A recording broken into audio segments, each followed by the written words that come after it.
Thank you, thank you. Good morning, class of 2019. Thank you, President Tessier-Levine, for that very generous introduction. I'll do my best to earn it. Before I begin, I want to recognize everyone whose hard work made this celebration possible, including the groundskeepers, ushers, volunteers, and crew. Thank you.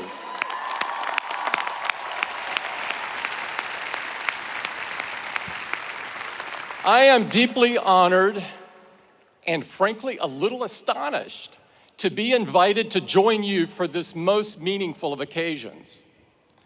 Graduates, this is your day, but you didn't get here alone. Family and friends, teachers, mentors, loved ones, and of course your parents all work together to make you possible, and they share your joy today. Here on Father's Day, let's give the dads in particular a round of applause.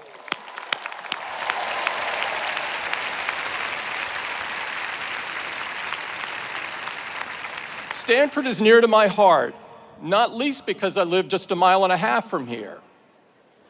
Of course, if my accent hasn't given it away, for the first part of my life, I had to admire this place from a distance. I went to school on the other side of the country at Auburn University in the heart of landlocked eastern Alabama. You may not know this, but I was on the sailing team all 4 years. It wasn't easy. Back then, the closest marina was a 3-hour drive.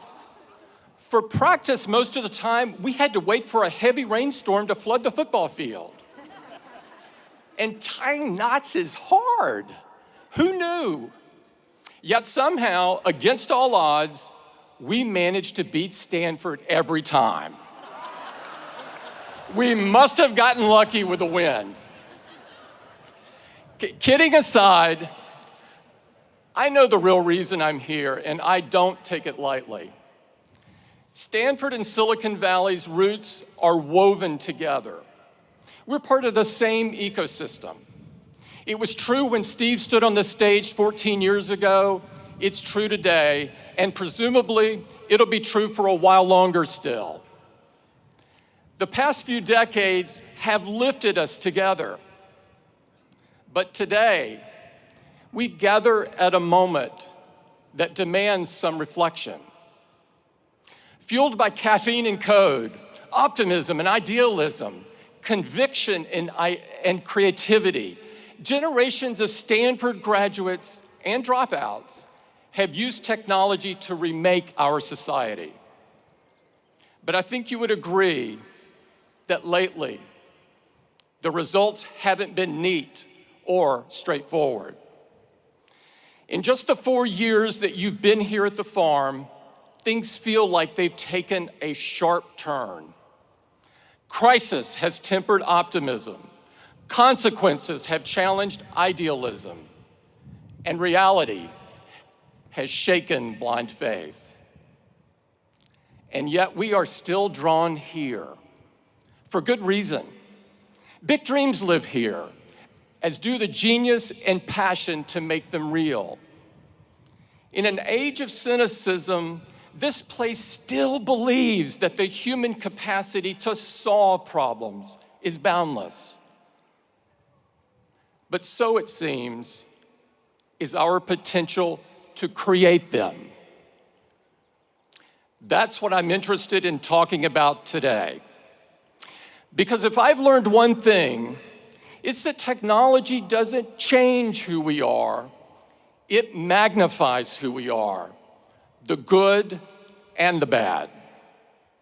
Our problems in technology, in politics, wherever, are human problems.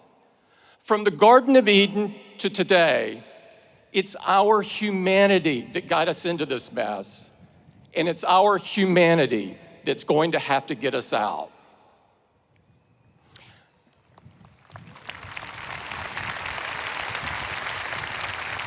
First things first, here's a plain fact. Silicon Valley is responsible for some of the most revolutionary inventions in modern history. From the first oscillator built in the Hewlett-Packard garage, to the iPhones that I know you're holding in your hands. Social media, shareable videos, snaps and stories that connect half the people on Earth. They all trace their roots to Stanford's backyard. But lately, it seems, this industry is becoming better known for a less noble innovation. The belief that you can claim credit without accepting responsibility. We see it every day now, with every data breach, every privacy violation, every blind eye turned to hate speech, fake news poisoning our national conversation, the false miracles in exchange for a single drop of your blood. Too many seem to think that good intentions excuse away harmful outcomes. But whether you like it or not, what you build and what you create define who you are. It feels a bit crazy that anyone should have to say this. But if you've built a chaos factory, you can't dodge responsibility for the chaos. Taking responsibility means having the courage to think things through. And there are few areas where this is more important than privacy. If we accept as normal and unavoidable that everything in our lives can be aggregated, sold, or even leaked in the event of a hack, then we lose so much more than data. We lose the freedom to be human. Think about what's at stake. Everything you write, everything you say, every topic of curiosity, every stray thought, every impulsive purchase, every moment of frustration or weakness, every gripe or complaint, every secret shared in confidence. In a world without digital privacy, even if you have done nothing wrong other than think differently, you begin to censor yourself. Not entirely at first, just a little, bit by bit. To risk less, to hope less, to imagine less, to dare less, to create less, to try less, to talk less, to think less. The chilling effect of digital surveillance is profound, and it touches everything. What a small, unimaginative world we would end up with. Not entirely at first, just a little, bit by bit. Ironically, it's the kind of environment that would have stopped Silicon Valley before it had ever gotten started. We deserve better. You deserve better. If we believe that freedom means an environment where great ideas can take root, where they can grow and be nurtured without fear of irrational restrictions or burdens, then it's our duty to change course. Because your generation ought to have the same freedom to shape the future as the generation that came before. Graduates, at the very least, learn from these mistakes.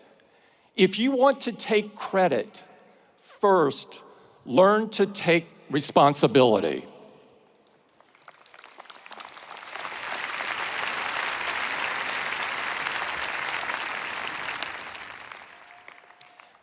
Now, a lot of you, the vast majority, won't find yourselves in tech at all. That's as it should be. We need your minds at work far and wide because our challenges are great and they can't be solved by any single industry. No matter where you go, no matter what you do, I know you will be ambitious. You wouldn't be here today if you weren't. Match that ambition with humility, a humility of purpose. That doesn't mean being tamer, being smaller, being less in what you do. It's the opposite. It's about serving something greater. The author Madeleine L'Engle wrote, "Humility is throwing oneself away in complete concentration on something or someone else." In other words, whatever you do with your life, be a builder. You don't have to start from scratch to build something monumental. And conversely, the best founders, the ones whose creations last and whose reputations grow rather than shrink with passing time, they spend most of their time building piece by piece. Builders are comfortable in the belief that their life's work will one day be bigger than them, bigger than any one person. They're mindful that its effects will span generations. That's not an accident. In a way, it's the whole point. In a few days, we will mark the 50th anniversary of the riots at Stonewall. When the patrons of the Stonewall Inn showed up that night, people of all races, gay and transgender, young and old, they had no idea what history had in store for them. It would have seemed foolish to dream it. When the door was busted open by police, it was not the knock of opportunity or the call of destiny. It was just another instance of the world telling them that they ought to feel worthless for being different. But the group gathered there felt something strengthen in them, a conviction that they deserved something better than the shadows and better than oblivion. And that if it wasn't going to be given, then they were going to have to build it themselves. I was 8 years old and 1,000 miles away when Stonewall happened. There were no news alerts, no way for photos to go viral, no mechanism for a kid on the Gulf Coast to hear these unlikely heroes tell their stories. Greenwich Village may as well have been a different planet, though I can tell you that the slurs and hatreds were the same.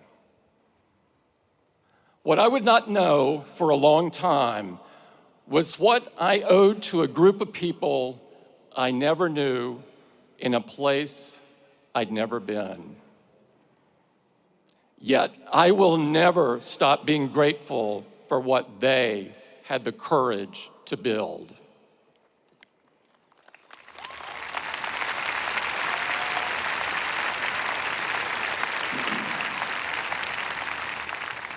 Graduates, being a builder is about believing that you cannot possibly be the greatest cause on this earth because you aren't built to last. It's about making peace with the fact that you won't be here for the end of the story. That brings me to my last bit of advice. 14 years ago, Steve stood on this stage and told your predecessors, "Your time is limited, so don't waste it living someone else's life." Here's my corollary. Your mentors may leave you prepared, but they can't leave you ready. When Steve got sick, I had hardwired my thinking to the belief that he would get better. I not only thought he would hold on, I was convinced down to my core that he'd still be guiding Apple long after I, myself, was gone. Then one day, he called me over to his house and told me that it wasn't going to be that way. Even then, I was convinced he would stay on as chairman. that he would step back from the day-to-day but always be there as a sounding board. But there was no reason to believe that. I never should have thought it. The facts were all there. And when he was gone, truly gone, I learned the real, visceral difference between preparation and readiness. It was the loneliest I've ever felt in my life, by an order of magnitude. It was one of those moments where you can be surrounded by people, yet you don't really see, hear, or feel them. But I could sense their expectations. When the dust settled, all I knew was that I was going to have to be the best version of myself that I could be.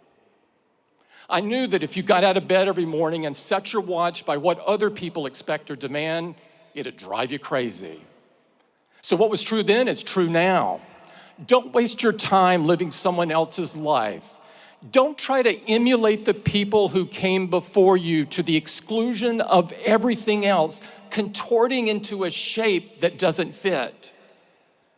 It takes too much mental effort that should be dedicated to creating and building.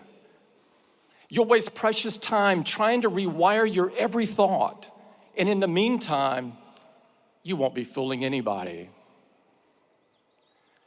Graduates, the fact is, when your time comes, and it will, you'll never be ready.